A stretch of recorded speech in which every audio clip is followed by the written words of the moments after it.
স্বাগত ডিবিসি সংবাদে আপনাদের সাথে আছি সামিয়া জান্নাহ। এবার জানাবো খবরের বিস্তারিত।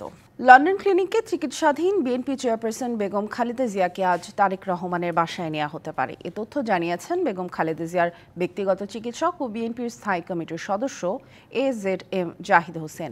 লন্ডনের ব্রিফিংয়ে তিনি জানান, বেগম খালেদা জিয়ার প্রতিদিনই পরীক্ষা নিরীক্ষা চলছে।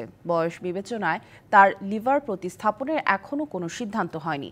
আপাতত ওষুধের মাধ্যমেই চিকিৎসা চলবে। সবকিছু ঠিক থাকলে আজ বিএনপি চেয়ারপারসন তার বড় ছেলে দলের ভারপ্রাপ্ত চেয়ারম্যান তারেক রহমানের পশ্চিম লন্ডনের কিংস্টনের বাসায় যাবেন। সব ঠিক থাকে তাহলে হয়তো কালকে ওনার সন্ধ্যার দিকে ইভিনিংয়ে আওয়ারে ছুটি হওয়ার সম্ভাবনা আছে। উনি সার্বক্ষণিকভাবে প্রফেসর প্যাট্রিক কেনেডি এবং জেনিফার ক্রস ওনাদের সার্বিক তত্ত্বাবধানে উনি চিকিৎসা অধীন থাকবেন। ক্ষমতাচ্যুত শেখ হাসিনা সরকারের সময় দেশের অর্থনীতির উচ্চ প্রবৃদ্ধির দাবিকে ভুয়া বলে মন্তব্য করেছেন অন্তর্বর্তী সরকারের প্রধান উপদেষ্টা ডক্টর মোহাম্মদ ইউনূস। একই সাথে শেখ হাসিনা সরকারের দুর্নীতি নিয়ে প্রশ্ন না তোলায় আন্তর্জাতিক সম্প্রদায়ের সমালোচনা করেছেন তিনি। সুইজারল্যান্ডের ডাভোসে ওয়ার্ল্ড ইকোনমিক ফোরামের সম্মেলনের ফাঁকে বার্তা সংস্থা রয়টার্সকে দেয়া এক সাক্ষাৎকারে এসব কথা বলেন ডক্টর ইউনূস। বলেন, পতিত সরকারের মতে বাংলাদেশের প্রবৃদ্ধি সবাইকে ছাড়িয়ে গেছে, যা পুরোপুরি ভুয়া। দেশের মানুষের বিদ্যমান সম্পদের বৈষম্য কমানোর প্রয়োজনের কথাও জানান প্রধান উপদেষ্টা। বলেন, বাংলাদেশ ও ভারত সম্পর্ক যতটা সম্ভব শক্তিশালী হওয়া উচিত। এছাড়া নয়াদিল্লির সঙ্গে সম্পর্কের টানাপোড়েন ব্যক্তিগতভাবে পীড়াদায়ক বলেও মনে করেন তিনি। শীতের সবজির সরবরাহ বাড়ায় দেশের বাজারে স্থিতিশীল কাঁচা বাজার। রাজধানীতে 20 থেকে 40 টাকা দরে মিলছে প্রায় সব ধরনের সবজি। স্থিতিশীল আছে চিনি, ডাল ও আটার দরও, তবে সংকট আছে সয়াবিন তেলের। চালের দাম আগের মতোই চড়া। রাজধানীর মহাখালী কাঁচা বাজার ঘুরে দেখা গেছে আলু বিক্রি হচ্ছে 30 টাকা কেজিতে। মানভেদে বেগুন বিক্রি হচ্ছে 40 থেকে 60, টমেটো 40, মূলা 15 থেকে 20, শালগম 20 টাকা কেজি। শীতের সবজি ফুলকপি 20 আর বাঁধাকপি 30 টাকা প্রতিটি। বিক্রেতারা জানিয়েছেন কাঁচামরিচ বিক্রি হচ্ছে 60 টাকা কেজি দরে, পেঁয়াজ 48 থেকে 50, আমদানি করা রসুন 225 আর আদা 200 টাকা কেজি। বাজারে ব্রয়লার মুরগি 200 থেকে 210 আর সোনালী মুরগি বিক্রি হচ্ছে 300 থেকে 350 টাকা কেজি দরে। অন্যদিকে ঝিনাইদহের বাজারগুলোতে শীতের সবজির আমদানি বেড়েছে। দাম সাধ্যের মধ্যে থাকায় স্বস্তি ফিরেছে ক্রেতার মাঝে। বগুড়াতেও সপ্তাহ ধরে স্থিতিশীল সবজির দর 10 টাকা থেকে 45 টাকার মধ্যে মিলছে সব ধরনের সবজি। তবে বোতলজাত সয়াবিন তেলের এখনও কিছুটা সংকট রয়েছে। এদিকে 1 থেকে 2 টাকা কমেছে সব ধরনের চালের দর। মোটা চাল 57 থেকে 66 ও সরু চাল 66 থেকে 78 টাকায়। সাপ্তাহিক ছুটির দিনে রাজধানীর খিলগাঁও তালতলা কাঁচা বাজার থেকে বিভিন্ন পণ্যের দর জানাতে সরাসরি যুক্ত হচ্ছেন সহকর্মী মোস্তফা মাহবুব। মাহবুব, বাজারে এই সপ্তাহে নিত্যপণ্যের দামের তারতম্য কেমন দেখছেন জানাবেন এবং ক্রেতা বিক্রেতাদের প্রতিক্রিয়াও জানাবেন। জান্না, কিছুক্ষণ আগে আপনি যেমনটা জানালেন যে দর্শকদেরকে রাজধানী জুড়েই আসলে কিন্তু আমরা দেখছি শীতের সবজিতে একটা স্বস্তি আছে। সরবরাহ বাড়ায় এই শীতের সবজি কিন্তু 20 থেকে 40 টাকা এই দরের মধ্যেই, কোনোটি হয়তো 50 টাকা এই দরের মধ্যেই কিন্তু আসলে বিক্রি হচ্ছে। এবং একই সাথে এই মুহূর্তে আমি একটি মুরগির দোকানে আছি। সেই মুরগির দোকানেও আমরা দেখছি মুরগির দামেও কিন্তু বেশ খানিকটা স্বস্তি আছে। একজন ক্রেতা আছেন, তার কাছে একটু জানতে চাই। মুরগির দাম যেমন ব্রয়লার আমরা দেখছি 200 টাকা কেজি, সোনালিও 300 থেকে 350 টাকার মধ্যে আছে। তো এই দামটা কি স্বস্তিদায়ক কিনা একটু বলবেন? না, এটা ঠিকই আছে। গত মাসে আমি মুরগি নিয়েছি 16টা 4 হালি, 320 টাকাই ছিল। আজকেও দেখলাম একই দামই 320 টাকা করে রাখছে। সেদিকটা আমার মনে হয় যে মুরগির দামটা গত মাসের তুলনায় মাসে একই রকম রয়েছে, এটা আমি মনে করি আর কি। এই দামটি আসলে যদি এই পর্যায়েই থাকে তাও কিছুটা সহনীয় হবে কিনা, নাকি আর না বাড়ে? রমজান সামনে আসতেছে, সেখানে যদি আর না বাড়ে, এরকম থাকলে মানুষ কিছুটা হলেও স্বস্তির মুখ দেখবে আর কি, এটা মনে করি।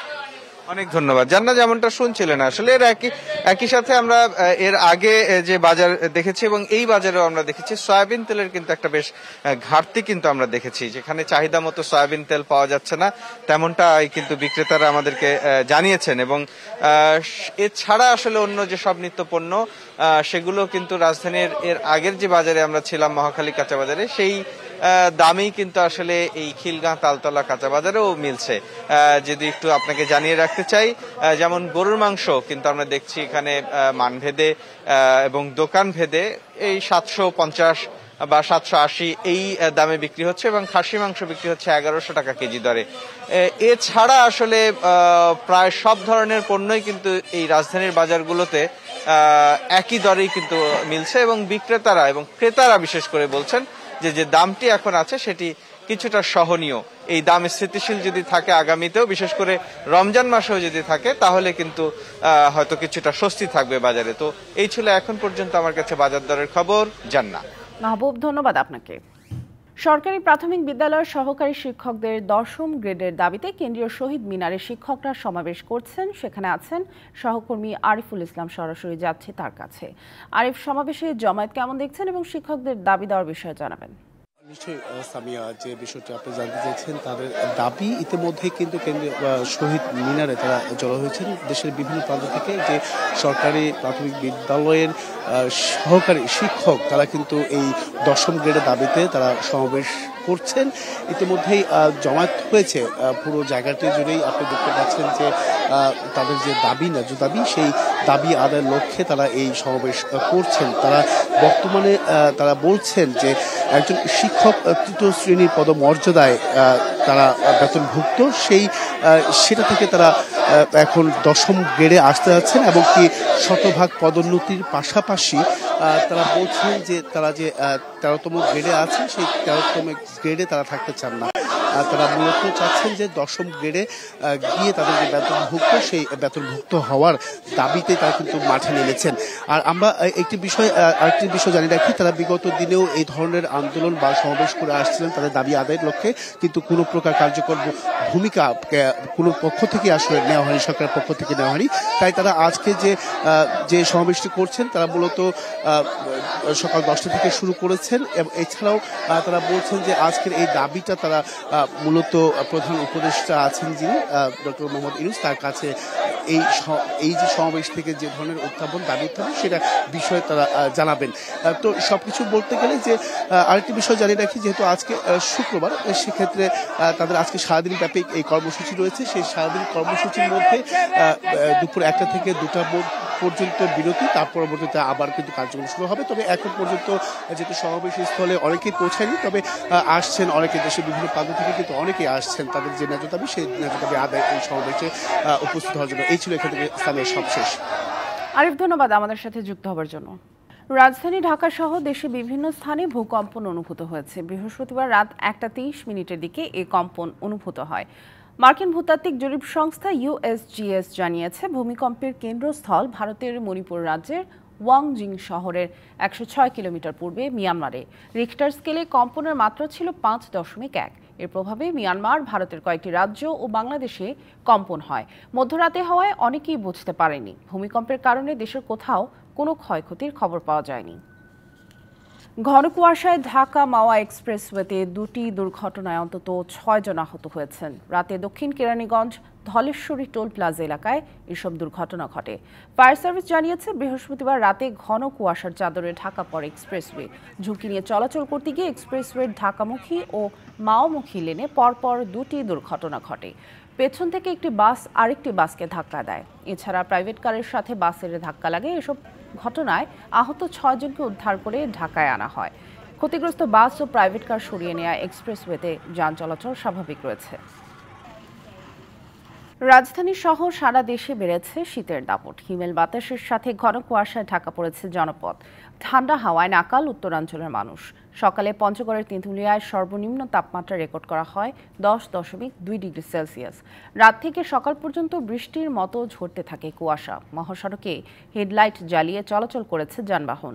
তীব্র শীত থেকে রক্ষা পেতে আগুন পোহাচ্ছে মানুষ। এদিকে চুয়াডাঙ্গায় সর্বনিম্ন তাপমাত্রা রেকর্ড করা হয় 12.4 ডিগ্রি সেলসিয়াস। রাত থেকে ঘন কুয়াশায় ঢাকা পড়েছে পথ ঘাট। কুয়াশার কারণে পাটুরিয়া, দৌলতদিয়া ও আরিচা কাজিরহাট নৌরুটে রাত 1:30 থেকে বন্ধ রয়েছে ফেরি চলাচল। মাঝ নদীতে আটকা পড়েছে 2টি ফেরি।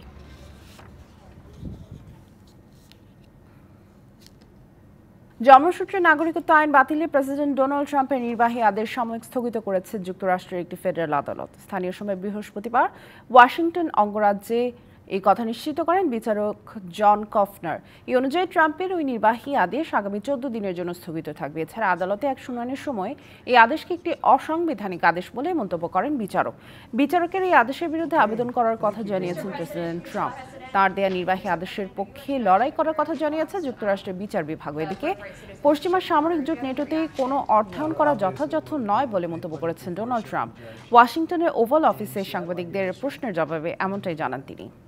ওয়েস্ট ইন্ডিজের বিপক্ষে ডু অর ডাই ম্যাচ রাতে মাঠে নামবে বাংলাদেশ নারী ক্রিকেট দল। 3 ম্যাচের ওয়ানডে সিরিজের শেষ ম্যাচে জিতলে আসন্ন ওয়ানডে বিশ্বকাপে প্রথমবারের মতো সরাসরি কোয়ালিফাই করবে জ্যোতিরা। ওয়ার্নার পার্কে এই ম্যাচ শুরু হবে রাত 12টায়।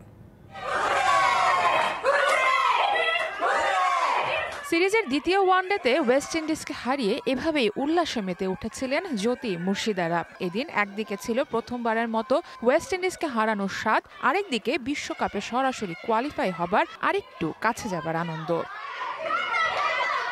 আজ সেটারই শেষ ধাপটা পাড়ি দিতে হবে টাইগ্রেসদের। ক্যারিবীয়দের শেষ ওয়ানডেতে হারালে সিরিজ তো জয় হবেই, পাশাপাশি প্রথমবারের মতো কোনো রকম কোয়ালিফাইং রাউন্ড ছাড়াই ওয়ানডে বিশ্বকাপে খেলবে লাল সবুজরা।